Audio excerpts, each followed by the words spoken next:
All right, Coach, short opening statement. We'll go right into questions. First off, that's a, credit to Penn State of, a big-time opponent and very well coached and very classy program that I have a lot of respect for. I'm very excited about how our players showed up today.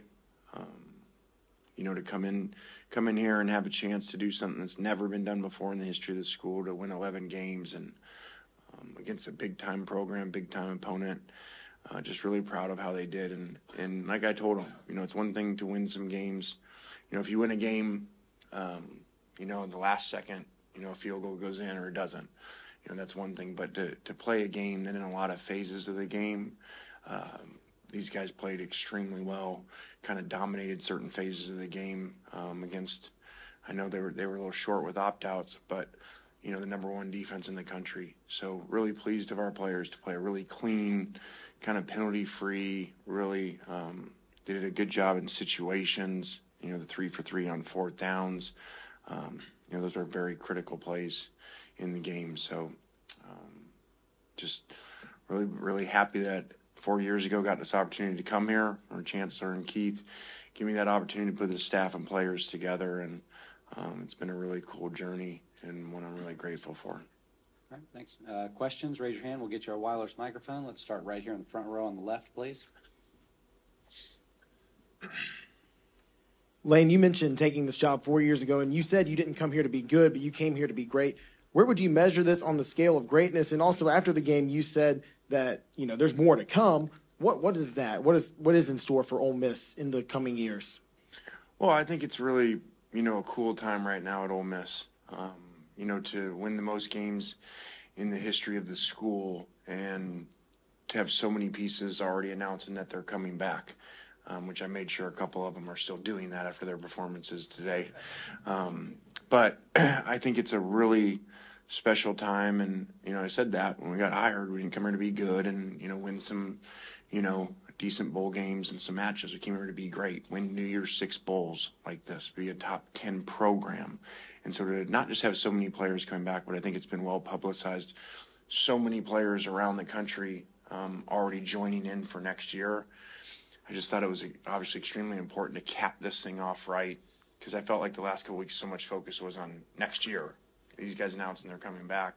All these great players around the country kind of coming together. Some of these guys joked about it, being the last dance next year, and I was just concerned there was too much focus on that.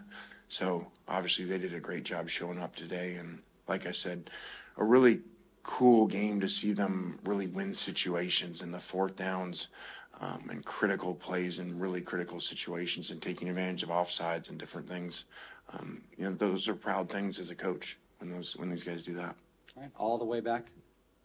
Lane, you mentioned your guys dominating certain phases. I mean, you guys outscored Penn State for most of the second half, 18-0, until it was, that garbage time at the end. I mean, what do you think it was that impressed you about your guys that allowed you guys to, create that serious separation in those third and fourth quarters? I don't know. Well, first off, John, are there any jobs open right now? Just make sure that, you don't put something out there on Twitter and screw up our day today. So that wasn't that funny.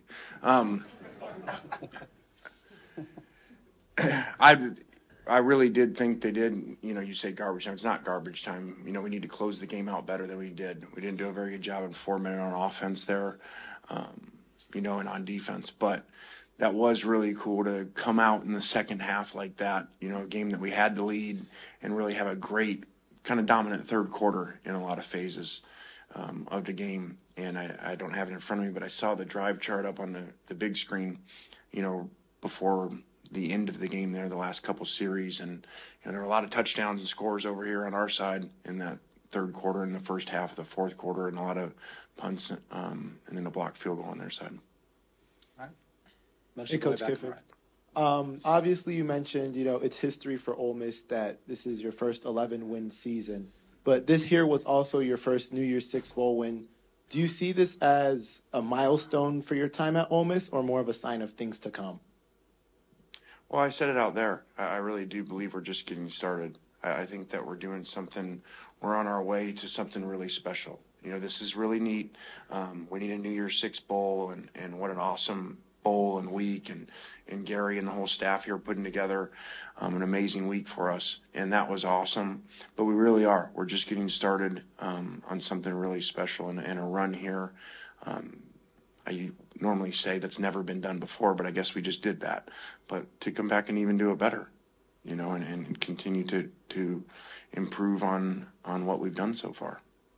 All right, next right here. This is for Lane and for Caden. Caden, big day today, 10 catches, 136, and 2 touchdowns. Anything specific that Penn State was doing on defense? And then Lane, game planning for Caden, the biggest game of the year. Just curious what went into that. I just got to thank my coaches, Coach Weiss and Coach Kiffin, just for trusting me, and just Jaxson for trusting me, and just the whole line, just blocking. I just got to thank my teammates for just trusting me. So for Caden and You Jared, actually tell him what you said, you know, like he was in that decision whether to go out for the draft. And if you saw these guys announce they coming back, yeah, so he said, Coach, I'll come back, but you better make sure I have 10 catches in the Peach Bowl. So we kind of had a game. That's what we got to do nowadays. We got a game plan to make sure they stay. so for Caden and Jared, both of you came to Ole Miss through the transfer portal. Ole Miss is getting a lot of guys from the transfer portal this year. What does it say for you to be MVPs for your respective sides of the ball in a game like this? And what does it tell other guys looking to find a new, greener pasture about Ole Miss? I think it just speaks to the culture that the guys had already when we got here, and how they took us in and kind of showed us, how things were supposed to be and how the coaches wanted things aligned. And, just very thankful for Coach Joyner and Coach Kiffin just showing us the ropes and making us feel at home day one. Yeah, I just think with the people that they already had here, a lot of the older guys, like on the old line and quarterback, and even some of the defensive players, they had a lot of structure, and they kind of brought us in, a lot of dudes in the portal. I feel like we brought a lot of older guys that just wanted to come in and just compete and just test how Power 5 football is like, and just kind of just showed out throughout the season, and just we came together as a whole. All right, over here. Lane, what did you see in the first couple of series of your offensive series against Penn State's defense that affected how you approached the game after that, and was tempo a part of that, part of trying to disrupt them? Well, a couple of things there. Just in studying and game planning, didn't really feel in that conference they had played much tempo. And, obviously that's part of what we do. And we were able to, that only works when you make first downs. And so we made some plays and were able to get into some tempo situations and, where they weren't aligned, and took advantage of that. But early on, there was a little struggle there. Those guys have really good players. At number 11, is a elite player. I'm sure he would have been gone to the draft if he could, because that guy's a special player. So they gave us some problems there early, and really, really kind of made it basic and said, okay, we're going to throw the ball quick, because they got really good rush, especially when they're blitzing him. And we said, we got matchups. We told them before the game, last night, this game will be won on offense in the one-on-one matchups at wide receiver and tight end. Okay, you guys are going to have to win the game on offense, making plays in the passing game, and they did it. If I could follow that up, is that okay? And then when you mixed Judkins, a really good back, but you really couldn't do too much with him earlier. Then it looked like you decided in the third quarter to mix him in when you had that air threat established. Is that correct? Yeah, that's kind of how it works. Once you, kind of start winning outside the one-on-one matchups, they got really good coaches, and so they adjust and, play some more zone and, put a safety over the top of Trey, and didn't play much more man on third down. And so, that's part of it. And then we go back to running the ball. But I thought our players did some, really good things in those situations, like those fourth downs. And then, a big thing those guys do is they blitz everybody and play cover zero, as aggressive as anybody in the country in certain situations. And the guys were able, with 2 speed options, to, pass to Quinshawn for a touchdown, and then whatever you want to call it, Philly special, Atlanta special, Oxford special, was another cover zero blitz beater that these guys executed. All right, right here, front row. All right, Lane, so I promise not to ask you any Taylor Swift questions. But I wanted to ask you, where does today's win rank among your favorite moments from this season? Well, this would be my favorite moment from the season, because it's the pinnacle of everything coming together. And previously would have been that LSU ending and that game. But, to do it on this stage, when both teams have a month to prepare and you don't have a home field event, you're not playing at homes, there's none of that, you're playing in a neutral site, this would be the best part of the year. And again, not the last play of a game, which we've had a lot of those, and these guys have done a good job finishing those games off, but to really come out in that third quarter and kind of dominate a really good team, in phases, was really special. And that's what you really appreciate as a coach to see, versus, a ref's call or the ball hits the upright or something, and, you win or lose based off of that. Left side on the aisle. Coach, kind of a weird question, so I apologize, but there was a Twitter. But that's okay. Her was not as weird as her Taylor Swift question the other day. We'll see. And I had more time to think, so I would have said anti-hero. Fair. There's a Twitter. Or castles crumbling. Go ahead. There's a Twitter account that you retweeted a couple of times this week that believed to be maybe a troll account putting out fake Penn State player quotes. I didn't know if you were aware of that or made aware of that at any point. I was made aware of that. I'm glad we won, so you wouldn't be bringing that up in the press conference, and they'd be saying that motivated them. I thought it was pretty funny, actually, because they discovered that it was Fisher Ray, one of our assistants, that did it, one of our student assistants, so Fisher's now kind of famous. But I thought it was really cool last night when he showed it to me, and he's like, these Penn State fans now, they're into this, that they researched his password and email and were able to figure out which guy it was that started it. So it was all in good fun. I hope the fans had fun with that. You were okay with him starting the account and everything like that? I mean, I'm not going to start making social media rules on people. Okay. Over right on the right side aisle. Lane, obviously some considerable momentum with your program right now. What kind of role does that play in program building, and how does where you're at now feel compared to where you've been in your career previously, trying to build something? Well, I've never been anywhere 4 years, so first off, I feel safe. But no, we've talked about it this whole press conference. We're in a really good place. We're starting something really special. And I think today's another message, which obviously you saw these great players around the country the last month sign up to come join these guys. And today's another message as you look at the MVPs up here and the guys that came in here, to do something special. Today's another message for, a couple more pieces that may be out there, come on, join up.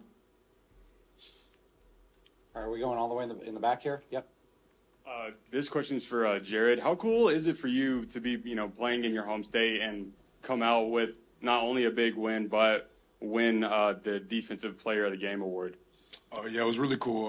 I had maybe 20, 30 people come to the game today, so it was awesome to just make history with my guys, and then, even more special to do it at home. So it was great. All right, we've got time for a couple more. Let's go right here first. This one's for you, Coach. You kind of talked about in your opening statement about the opt-outs with Penn State not having their two starting cornerbacks. How much does that kind of change how you call the game, and what do you think you guys were able to do more successfully because of that?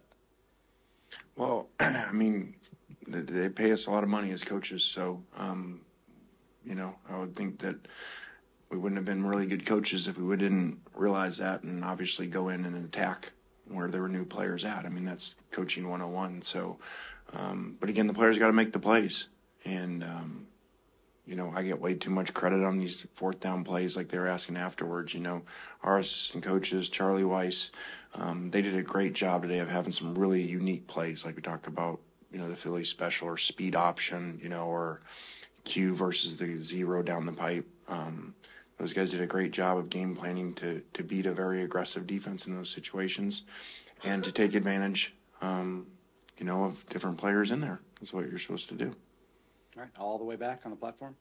Coach, with how last season started and then unfortunately finished for you and your team, just to be able to be here right now with your only 2 losses on this season being Alabama and Georgia, just what does that say about you, your team, and everybody else in that coaching room? I think that's good perspective. I just talked about that in there. 1 year ago where we were and having a memory of a really poor locker room feeling, and whatever that was, I think we lost 4 or 5 or something like that, and just went back to work and kept trying to add players, try to grow as coaches, and made some difficult changes, and it paid off this year, and players and coaches. So really proud of those guys. We're going to take our last question right here, third row on the right. Caden, Jaxson in there just told me he kind of calls you the dad of the offense with the maturity and just experience you brought. How have you felt your role is with this offense? Kind of not the X's and O's, but just within that offense as a whole. Yeah, I feel like I'm definitely an older guy that's just played a lot of college football, and I just feel like a lot of my teammates trust me, and they trust what I say and trust what I do. And I feel like today it showed just on the field, helping guys getting set and stuff like that. But I'm just thankful just that they believe in me as well. All right, that'll do it. Thank you, gentlemen. All right, guys, thanks. Have a good New Year.